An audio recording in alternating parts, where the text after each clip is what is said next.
Judge Wilkins is here to talk with us today about his involvement in the long history of the development of the recently opened Smithsonian National Museum of African American History.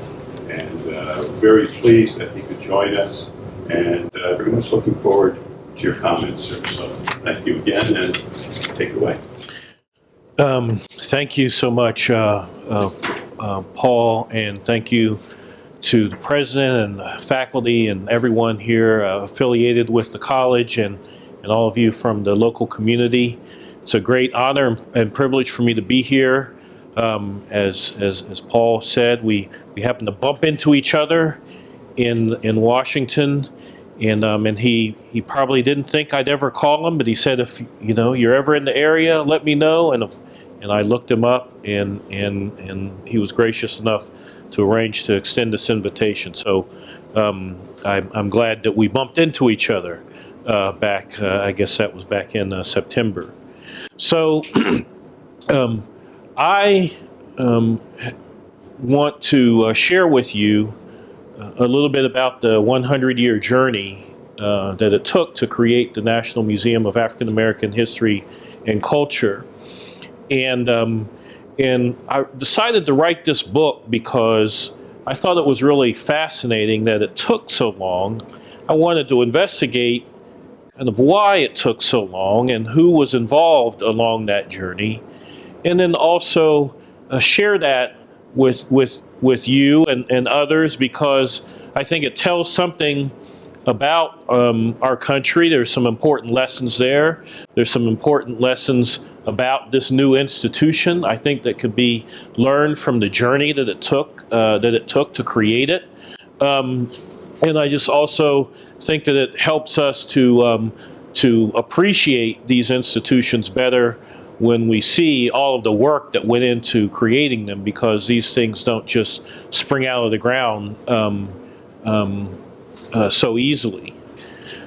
The beginning of this story really it begins officially in 1916, so almost exactly 100 years before the museum opened.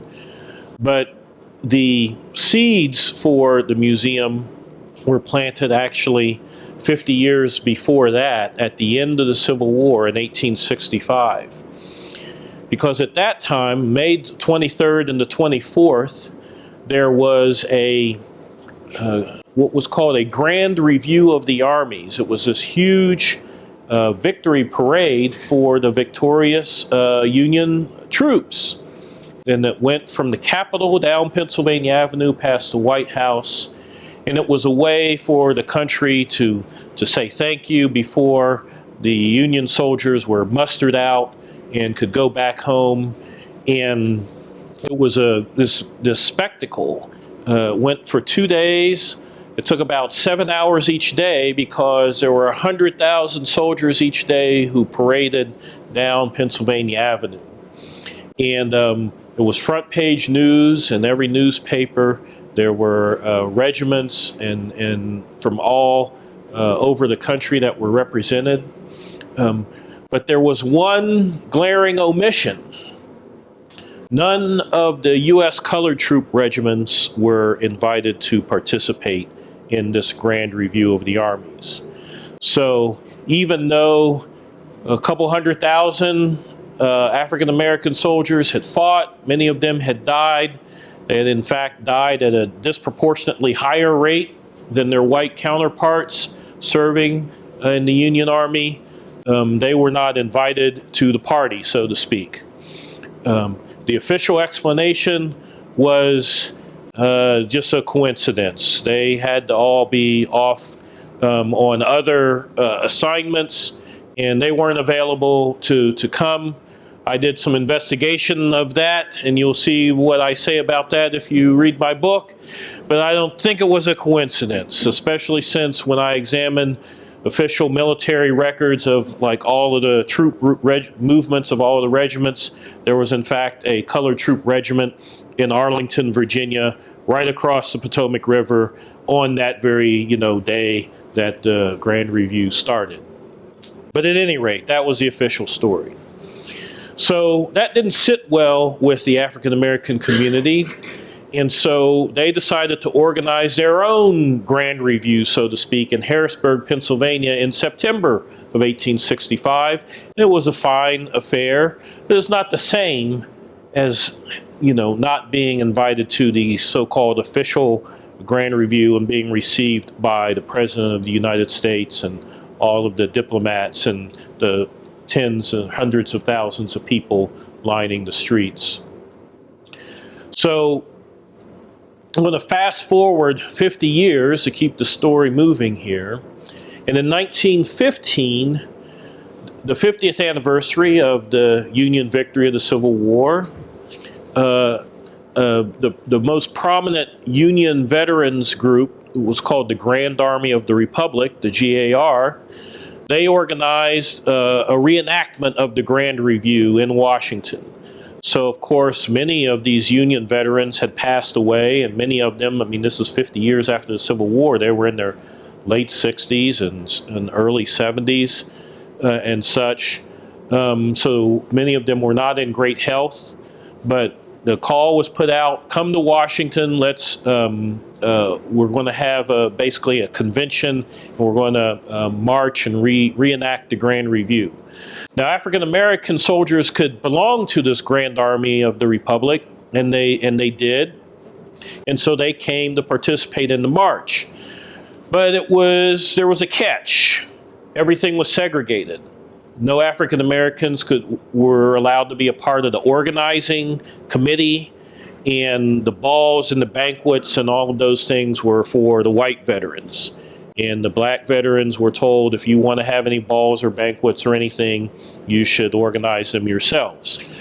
So a group of prominent citizens in Washington formed what they called the Colored Citizens Committee, and they raised money, and they got people to open up their homes because, of course, these black veterans coming from all over the country couldn't stay in the hotels and motels.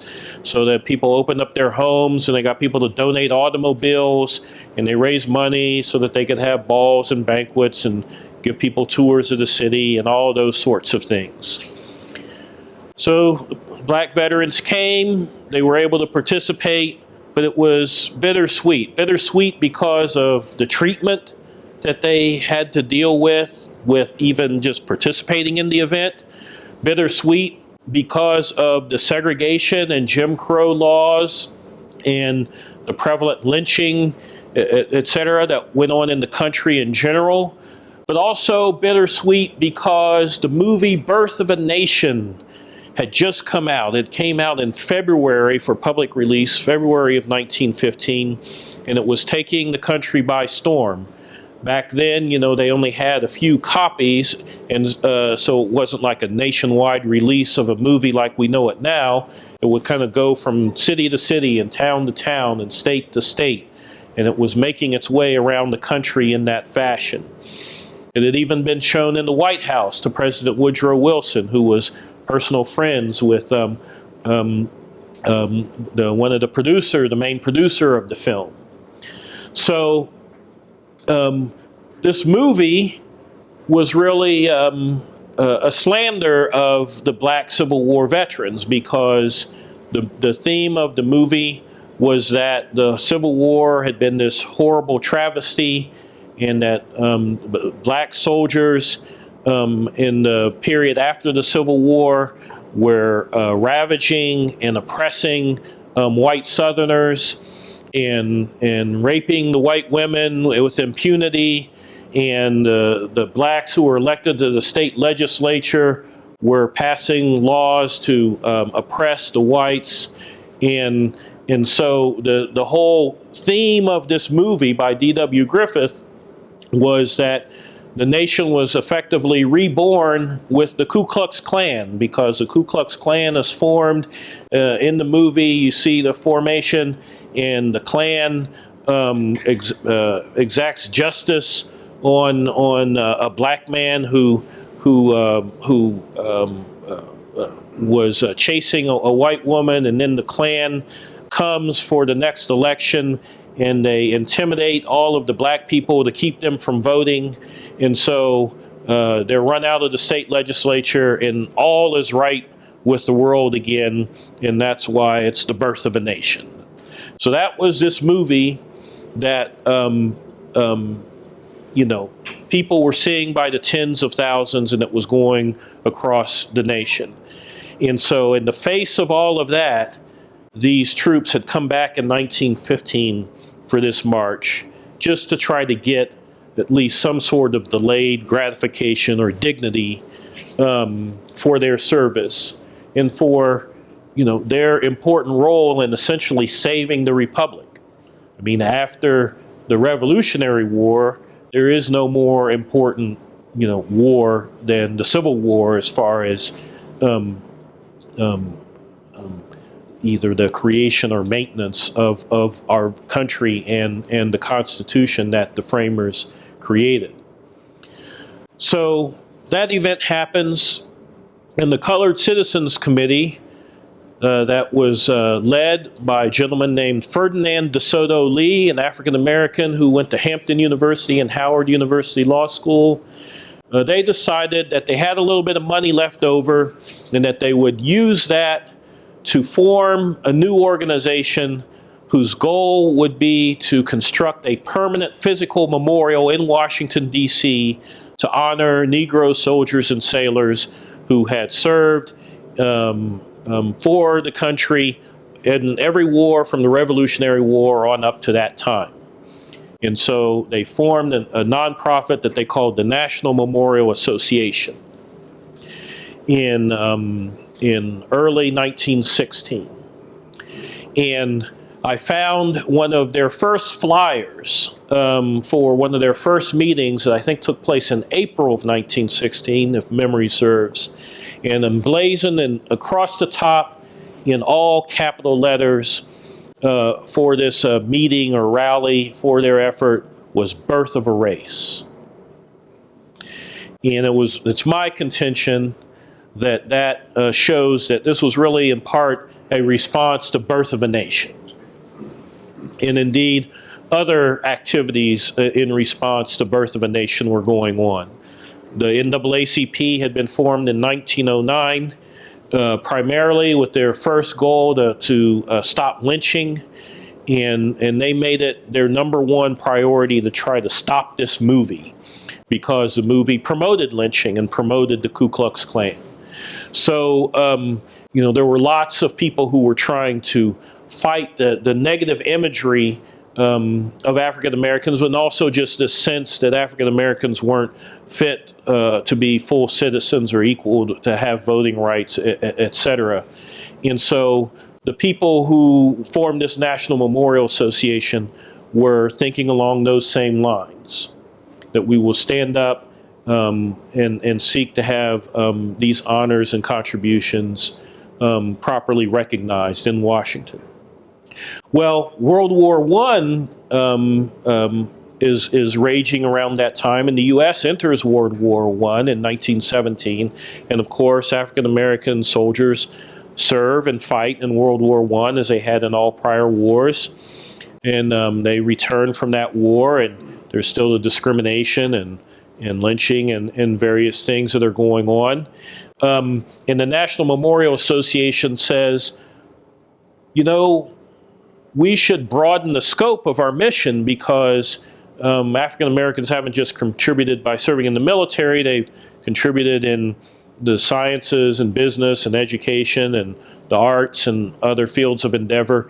We should construct a memorial building that will have exhibits and tablets and, documenting all of this, essentially a museum, a national museum. But they called it a National Memorial Building, was the terminology that they used. And they had an African-American architect named Edward R. Williams from New York City draw up some plans, and he even built a scale model that was 4 feet by 6 feet, and they took photos of it and put that on all their flyers and things. And they wanted to construct a museum.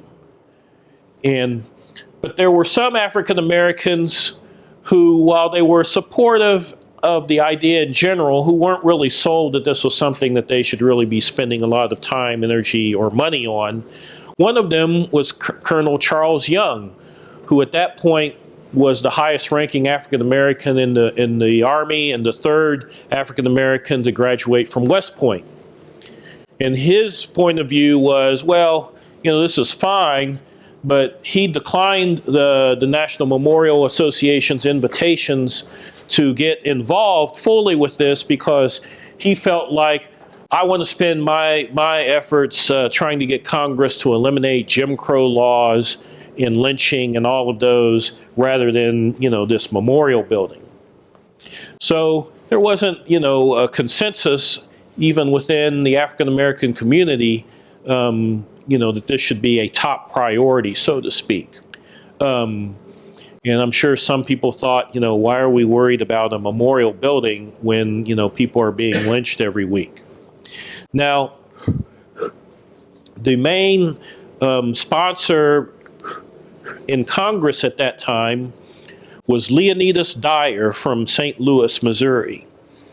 And he introduced the first bills to construct this memorial in 1916, and he continued on in the ensuing years. He was also the first person to introduce the federal anti-lynching bill, and he would keep introducing those over the years. And he thought that the two things went hand in hand because his argument that he made on the floor of Congress was, look, we need this memorial so that people will consider African Americans to be human, to have, all of the attributes and rights of citizenship in this nation. And perhaps if people recognize that, they would recognize that there should be an anti-lynching law so that Negroes could get due process just like everybody else instead of justice from lynch mobs, in the woods or even on town square from a tree or a pole or something. And so he saw these things as linked because if you affirm the humanity of the Negro, then perhaps we will treat him more fairly and justly in other realms. And so they soldiered along, trying to get bills passed. The Southern, mainly Democratic legislators mocked the whole thing. They said, well, there's no such thing as Negro achievement. What are you talking about? You're lucky we brought you from Africa and civilized you and all of that. And they actually pushed for a different kind of memorial, a memorial to the faithful colored mammy of the South. It was actual legislation, and it passed the U.S. Senate. Didn't pass the House, didn't become law, but in 1923 that passed the Senate. And that was their view of how Negroes should be honored, if at all. So they blocked legislation consistently. Well, in 1929, the National Memorial Association is actually able to get legislation to pass, both the House and the Senate. And it's signed into law on the very last day that Calvin Coolidge is in office, March the 4th of 1929. He signs it into law that morning, and President Herbert Hoover is sworn in that afternoon, one of his last acts in office. They were able to get it in just over the finish line. But there was a catch. The only way they were able to get it to pass as a compromise was that the funding stream in the bill was flipped. So they thought that it would take about $500,000 to construct this memorial building. Wouldn't it be nice if you could construct a huge memorial building for that today? So they said in the bill, Congress, give us $50,000 up front as seed funds so that we can hire staff and acquire some land and all of that, and we'll raise the remainder. So that was the legislation. The only way it could get passed was after it was amended to say, after you've raised $500,000, we'll give you $50,000. Well, of course, if you can raise 500,000, you don't need the 50, right? So, so at any rate, that kind of perverse amendment was the only way that the bill passed, but it passed, and many in the black community thought that it was an insult, a slap in the face, a joke, and refused to participate in the project. But Ferdinand de Soto Lee and others soldiered on. And the bill provided that a commission appointed by the president would go forward with the fundraising to do this, and that commission was called the National Memorial Commission. There were luminaries like Mary McLeod Bethune and Mary Church Terrell and others who were appointed to serve on that. Mary McLeod Bethune had founded Bethune-Cookman College in Florida and was the president of the National Council of Negro Women. Mary Church Terrell was one of the founders of the NAACP and a prominent women's rights activist and voting rights activist and anti-lynching activist, and spoke several languages and would travel around the world speaking on those issues. So they were bound and determined, along with Ferdinand Lee and others, to try to get this memorial going. Well, the timing wasn't great, ladies and gentlemen, because in October of 1929 there was a minor stock market crash. That was, of course, the beginning of the Great Depression, so it wasn't a good time to try to raise this money, especially if you didn't get the $50,000 up front to kind of help you, get things moving. So President Hoover invited this commission to the White House, and they met with him, and their number one agenda was to try to persuade him. This was in December of 1929, was to try to get him to agree to help them find some federal funding, even if it's only $10,000 or $15,000 to get things moving. He completely rebuffed that. Some of the newspapers said that he snapped at Mary McLeod Bethune when she raised that with him and said that's a matter for the Congress, and refused to help. And the meeting was pretty unproductive. At the end of the meeting, they asked to take a photograph with President Hoover, and he refused because he had a policy in his administration of not taking pictures with black people.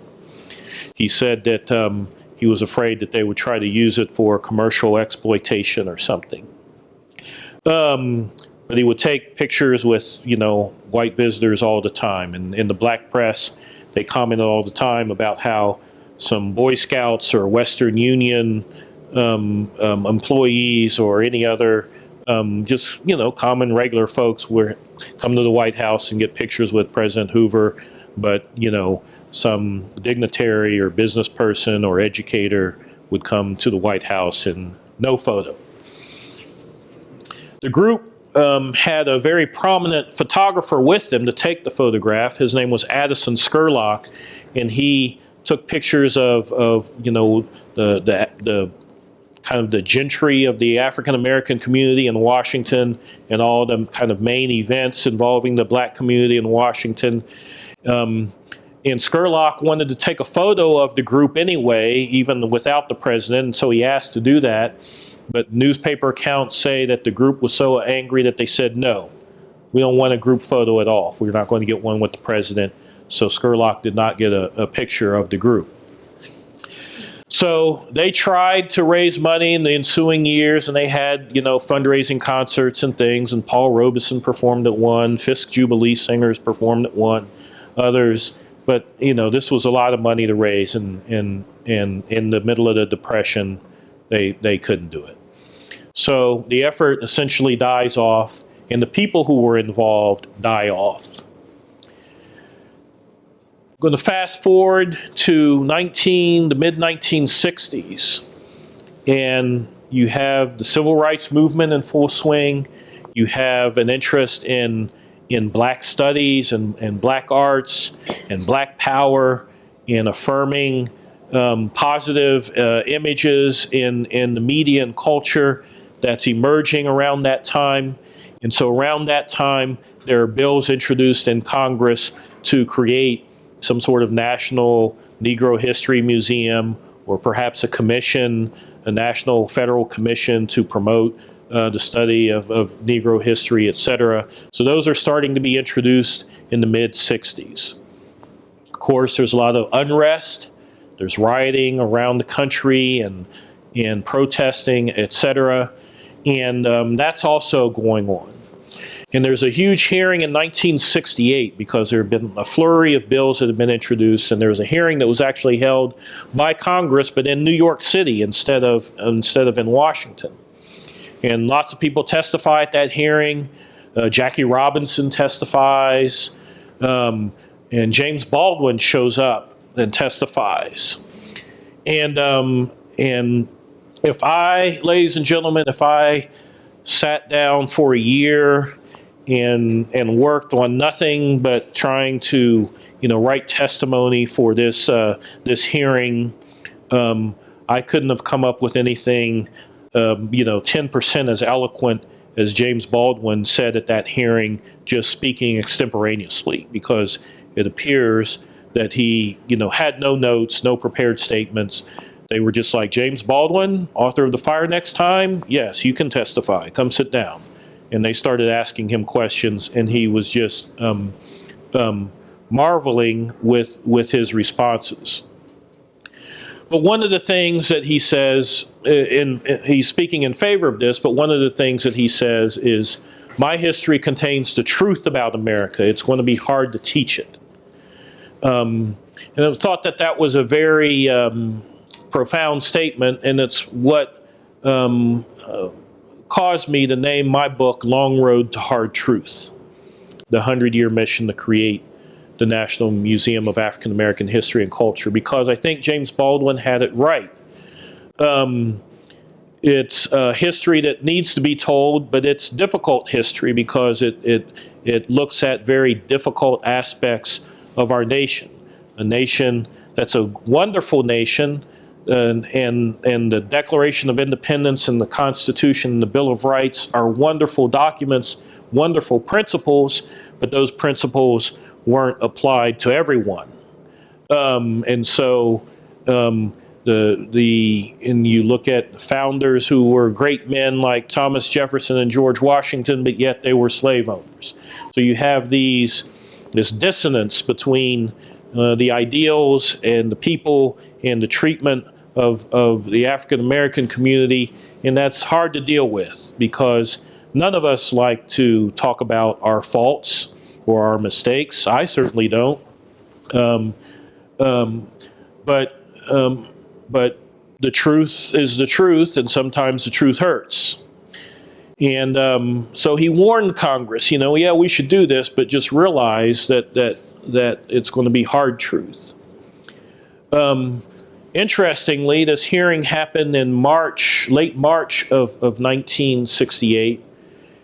And when he was asked whether this museum should study contemporary figures, living African-American figures, or just historical figures, Baldwin said, well, yes, it should look at contemporary figures.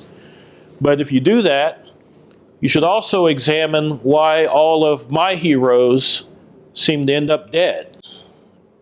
Because, Malcolm X and Medgar Evers and other civil rights leaders, were getting killed. And 17 days later, Martin Luther King was killed on April the 4th. So there's lots of talk, lots of bills that were introduced, none of them passed. Same in the 70s and 80s and 90s. I got involved in this in 1996, and the way that I got involved was that an elder member of my church passed away. His name was Louis Fraction, and he was a bear of a man who was kind of always the center of attention, the life of the party, always lively in any conversation. And on his 60th birthday, he and his wife were at a party, and they're dancing together, hand dancing together, and in the middle of dancing, he falls and has a heart attack and dies. His 60th birthday party. So I guess he went out having fun, but he went out prematurely. And he was someone who my wife and I admired, and we went to sit with his wife, Marjorie, and the family, in the days after his passing. And one evening, these people who were elder to my wife and I, and who had grown up, in the 40s and 50s and 60s, were telling these stories about participating in the civil rights movement and this and that and the other thing, and going to segregated schools and what it was like.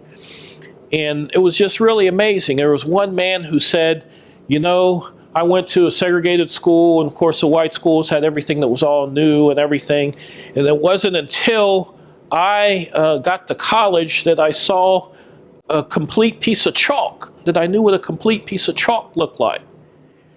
Because our schools got like the nubs that had been worn down, or the broken pieces that were like sent over in like boxes from the white schools. And so we only used the nubs and broken pieces. And it's like, I had read about segregation and seen things like Eyes on the Prize and stuff, but it's like, it just really hit me. It's like, wow, this was really pretty pernicious, and just really what kind of psychological effect does that have on people, and what does it say when you won't even give black schools, real chalk, And I thought, there should be a museum to tell these stories. And that's what I said to my wife as we were driving home that night. And so that sparked an interest in me to get involved. And I started poking around, researching, and learning about the past history. And I ultimately formed a nonprofit, and with some friends, and we'd meet, every month or so in my basement and try to brainstorm and strategize.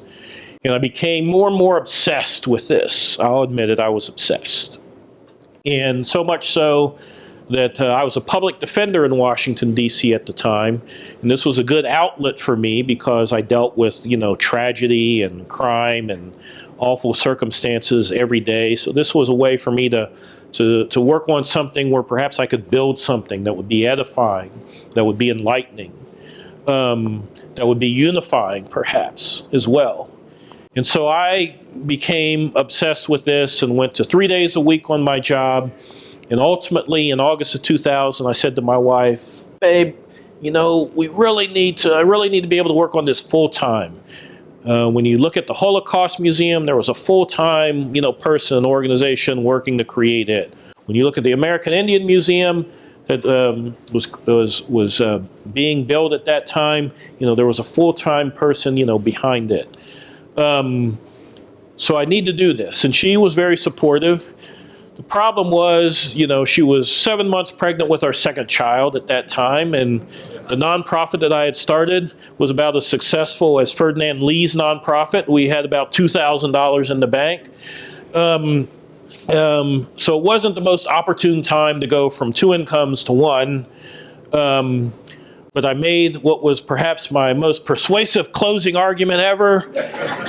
And she said, okay, you've got a year and we've got some money saved up, and we'll do this. And, we'll eat beans and cornbread and figure out how we'll make it. So in August of 2000, I started working on this full time. And in November, it was a Bush v. Gore election. President Bush emerges as victor, and this amazing thing happens in Congress. There were some prominent Republicans who wanted to join up with John Lewis, who was the leader of this on the Democratic side, to create this museum. Then Senator Sam Brownback, who's now the governor of Kansas, J.C. Watts, who was black member of the House from Oklahoma, Rick Santorum, lots of others. President Bush and Vice President Cheney were very interested and supportive behind the scenes. So all of a sudden, there was this great bipartisan coalition. It wasn't seen as a Democratic, primarily Democratic project anymore as it had been in previous years. And the bill was introduced in early 2001, in May of 2001, and it had, all of the House and Senate leadership on both sides of the aisle as co-sponsors, and the bill was introduced, and looked like it was going to be cooking with gas. Great. And then September 11th happens.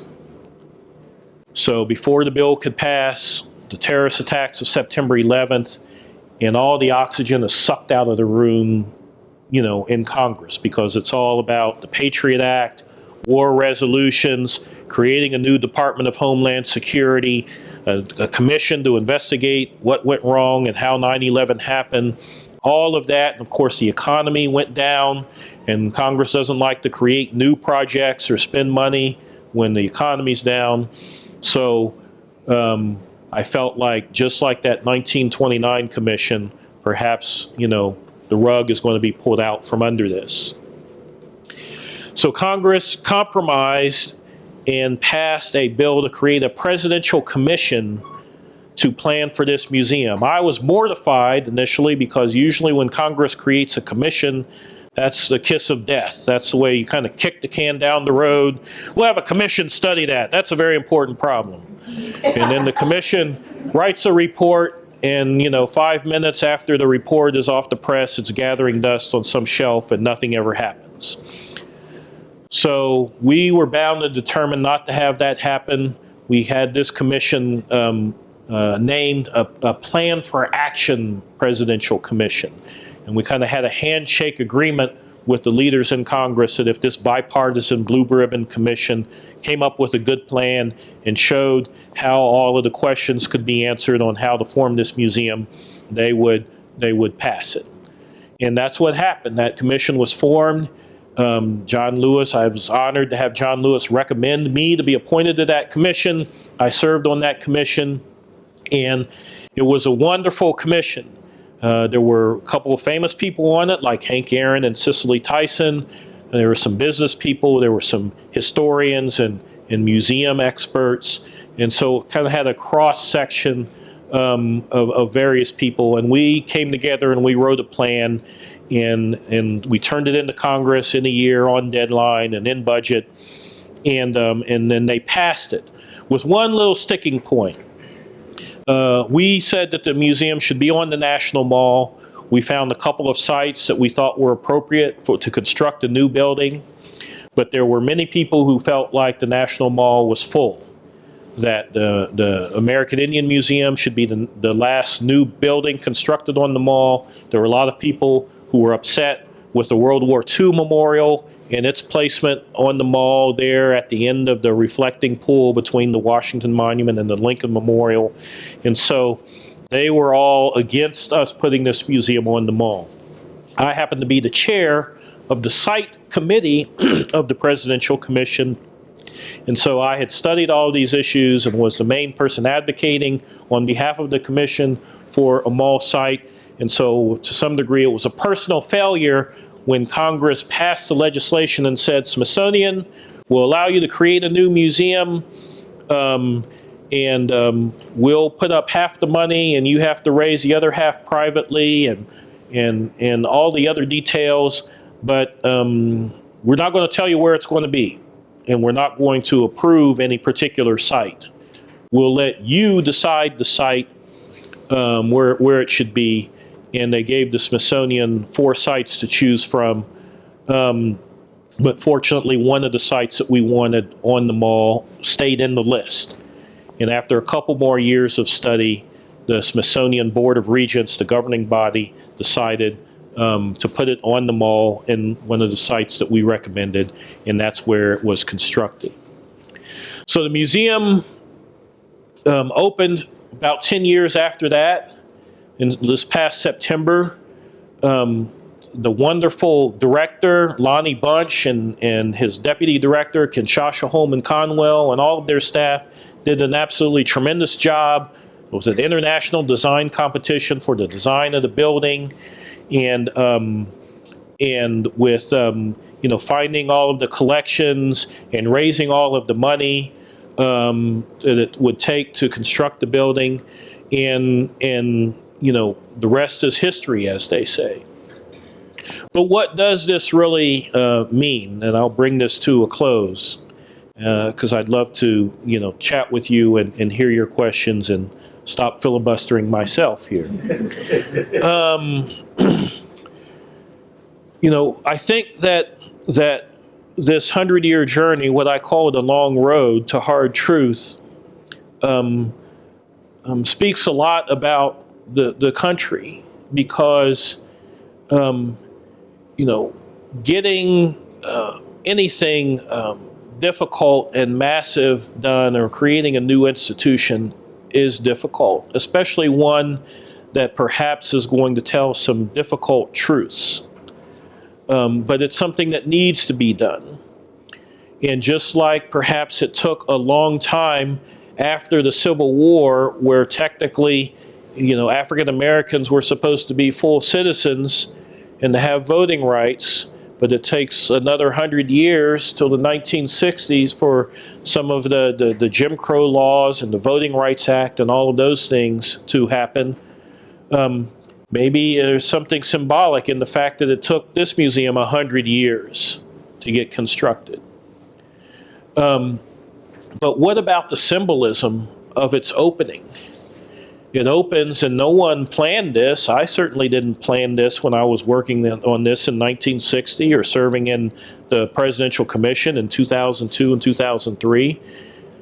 But it opens under the tenure of President Barack Obama, the first African American president. And think about this. In 1929, this commission went to see the then president, and he wouldn't even take a picture of them with them. And then it's going to open, 3 or 4 generations later, and it's going to be a black president opening it. Addison Scurlock couldn't take a picture of the president with these people, but there is a whole exhibit of Addison Scurlock's photos in this museum. How's that for irony? At that dedication ceremony, I don't know if any of you had an opportunity to see it, at the end, a woman named Ruth Bonner, who was 99 years old, rung a bell to symbolize the opening of the museum, a church bell. And I think 17 different churches around Washington rang their bells at the same time. It was this glorious moment where you heard these bells ringing all around. And then it was time to enter into the museum. And Miss Bonner, in her wheelchair, accompanied by her descendants, walked down into the museum with President and Mrs. Obama, and everyone could see that on all of the screens, and that was the symbolism. Now, it was symbolic because Ruth Bonner, at 99, her father had been born a slave in Mississippi. And so you had a woman who had lived for that 100-year journey, practically, that the museum took, and whose father was literally in bondage, and she was walking or traveling hand in hand with the black president of the United States to open this museum. It's like a Disney movie. You couldn't make this stuff up, right? So, yes, everything isn't perfect in the world or perfect in America, but I think that the story of this museum is reflective of the story of the resiliency and the ultimate good that there is in America, and the unity that can come out, that can achieve great things when people work together in goodwill. Because I really wanted people to see in this book that there was a time when in the early 2000 time period where people put aside the party labels and said, this museum needs to get done. We don't care who gets credit for it. In fact, President Bush didn't really want any credit for it. Most people don't even know that he and Vice President Cheney supported this. And they just said it's the right thing to do. Let's get it done. And that's the way that this happened. And it's fortunate that it happened then, because I don't know that that could happen now. But it did happen, and I think it's a wonderful story, and that's why I wanted it to be told. And I think that it shows some deeper meaning that's important above and beyond all of the meeting that you will get from the museum when hopefully you are able to visit it. And so I thank you for your time, and it's just a pleasure to be with you here today.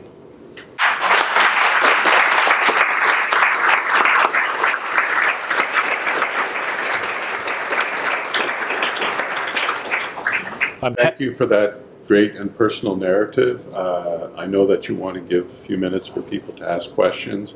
Also, Judge Wilkins has brought, I believe, some copies of his book with him, and there'll be some time afterwards if you'd like to get a copy and have him sign it for you. We'll make that happen. And we're going to try and squeeze in a lunch with you before you're off to your flight out of Rochester again this afternoon. Mm-hmm. So please, if you have questions. The cover of the book is this is a cabin that was built and inhabited by slaves on the plantation in South Carolina. And this is a picture of the museum building at the bottom. The Smithsonian actually acquired this cabin and took it apart board by board and reconstructed it. And so it's inside the museum. But I thought that also helped illustrate the long road, and so that's why I chose that as the cover. Yes, sir. Congratulations, and thank you for all your perseverance to make this happen. Thank you. Other people may know you were so successful that it's still hard to get a ticket to get in. I tried in early December and haven't been yet able to see it. I'm curious, during the process, how was there must have been numerous battles over the curation. Back to your earlier point about painful truths, what was to be shown, what wasn't to be shown, where did those get resolved? And can you give us a little behind the scenes about how that worked? So, the way that, I wasn't involved in all of those battles, but what I can tell you is that over the years, a lot of study had been done of like what should go in a museum, what kind of story should be told. And that was one of the things that the commission that I served on was tasked to study. And so we hired some expert historians, and we also did surveys, and we did town hall meetings around the country, and we asked people what they were interested in. And then once Lonnie Bunch was appointed as a director, he put together a scholars advisory committee that was chaired by John Hope Franklin before he passed, who is really the leading African-American historian, and other African-American historians. And they wrote reports and made suggestions, etc. And then they also, so they used that. And then they also looked at what collections and what items were available to help them tell the stories, because a museum tells these stories not really so much through words as through objects. And so, somehow they were able to through all of that come up with certain themes. And there are about 10 or 11 themes that they settled on, in addition to just kind of telling the history. So themes of sports and music and building communities and making a way out of no way, kind of social activism. And so the museum is kind of organized around those various themes. Yes, ma'am. I guess my question is predicated on an assumption that this is a living museum, and I'm curious as to how you see the mission or the role of the museum in ensuring that the hard truth continues to go forward, particularly in our present era. What's the role of the museum in ensuring that around Black Americans? I think that's a great question. I know that the museum sees itself, and I'm not an official spokesperson for the museum. I don't have any official role with it at this point. but I know from talking to them and reading lots of materials and interviews that they're still collecting. That they are, that they, I'm sure, were collecting photographs and news articles and whatnot of this inauguration and of protests that are going on, or Black Lives Matter, or this or that or the other thing, because, in 20 years or something, that'll be a part of some exhibit probably. I know that they are working to develop, help school districts with curriculum material. So if there are things that, so that they have a resource that they can come to. They work with local museums. So they create exhibits, and then they can travel around to local museums and other institutions. And so they form these partnerships. So I think that what they're trying to do is just promote the study of the history as best as they can. I think one institution can't do it all, but they're trying. Yes. I thank you for sharing your story, and I'm looking forward to reading your book and seeing the stories that are in the museum. I'm curious about the role of literature and the African American writers, both imaginative literature and nonfiction. Have they been involved in this? You kind of fast forwarded through a lot of the Harlem Renaissance, so I was intrigued with their any of those writers. You just spoke of Jimmy Baldwin, but others. Baldwin, I know kind of most as being involved because of his participation at that hearing. I think that perhaps indirectly, the writers and artists who were involved in the Harlem Renaissance and the Black Arts movement a little later, I think that you can't underestimate their influence on all of this. But I don't really recall them, being, at the forefront of, wanting to pass bills and things.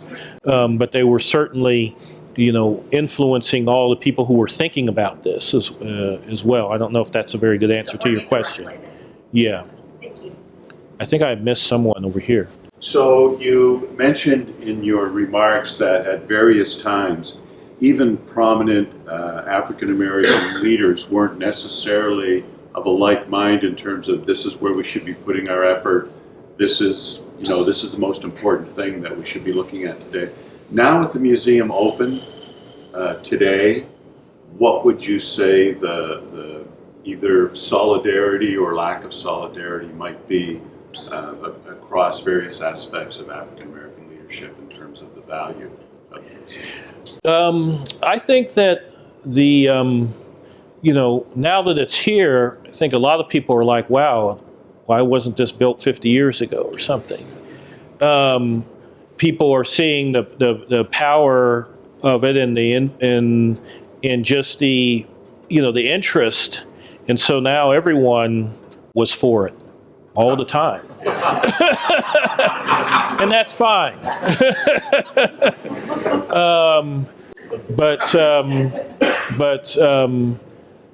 So I think that people see it as an important institution that's going to play an important role. And, the institution means a lot of different things to different people. It's just, I think, like any other institution. Or if you ask somebody, why do I love Keuka College, you might get 10 different answers, or what's the best thing about this college, or about whatever.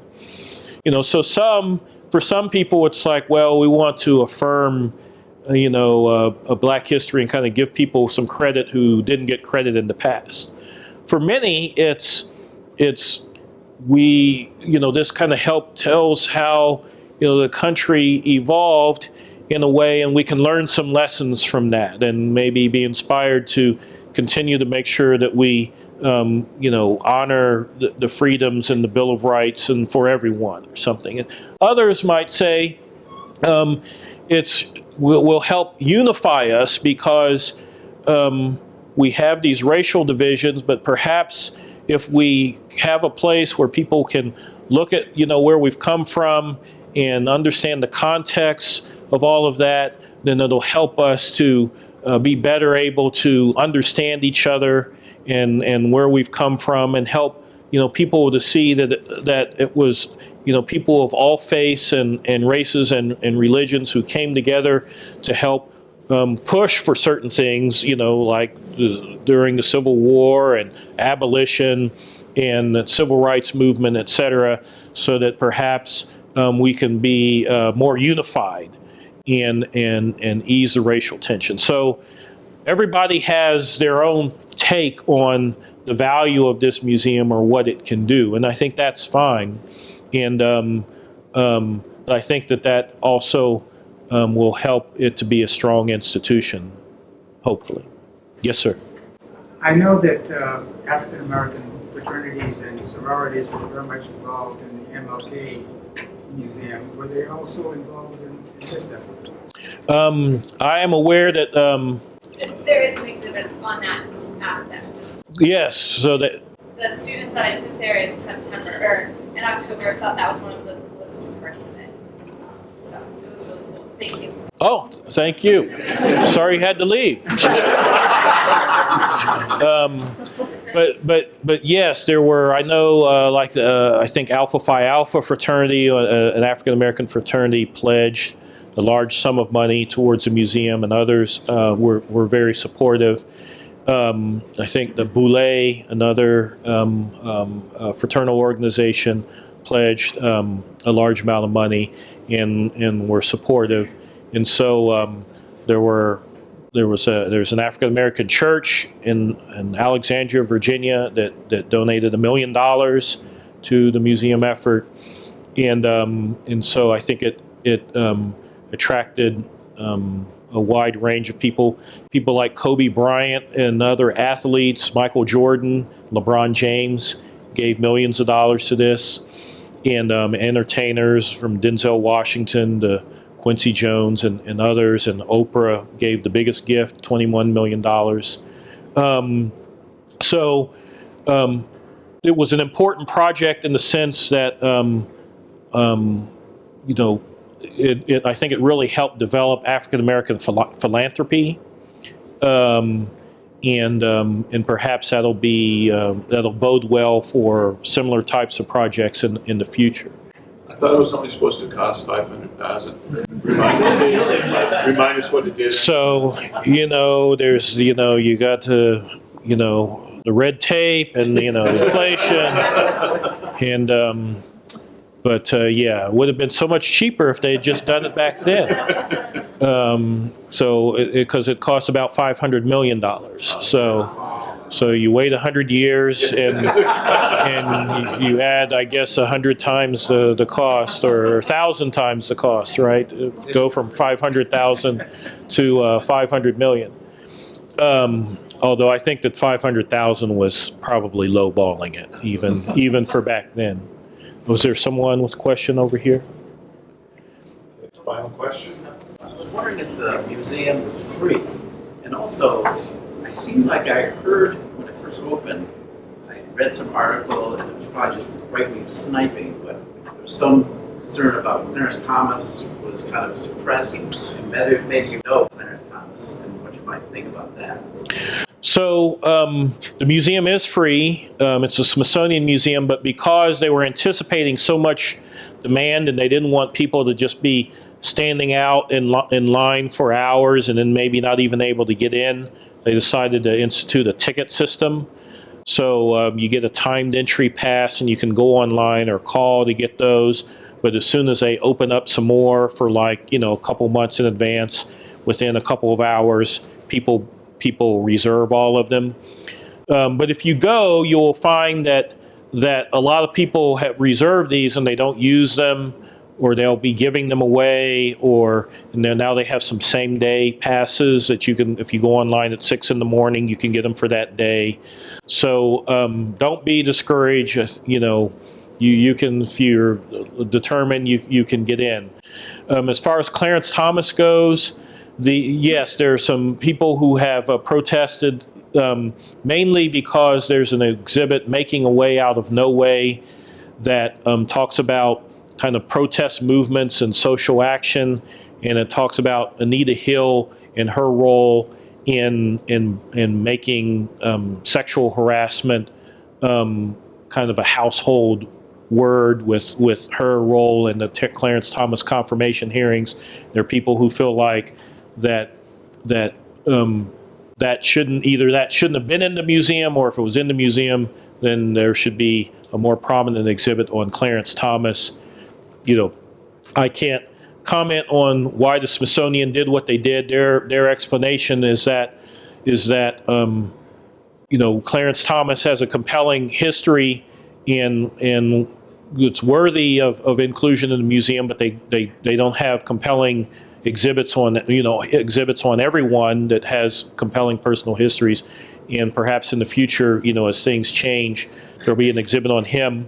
But the museum isn't really focused so much on people. I mean, there's not an exhibit to Thurgood Marshall, for instance. I mean, there's exhibit about movement and then Brown versus Board of Education and his role in it, but it's not kind of like a hall of fame of here's an exhibit to James Baldwin and to this person, to that person. It's kind of built around themes and movements.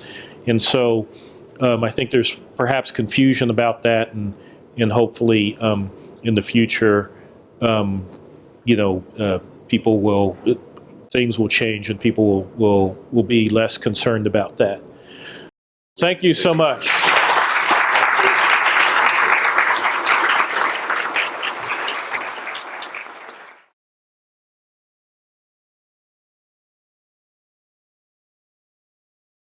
Thank you.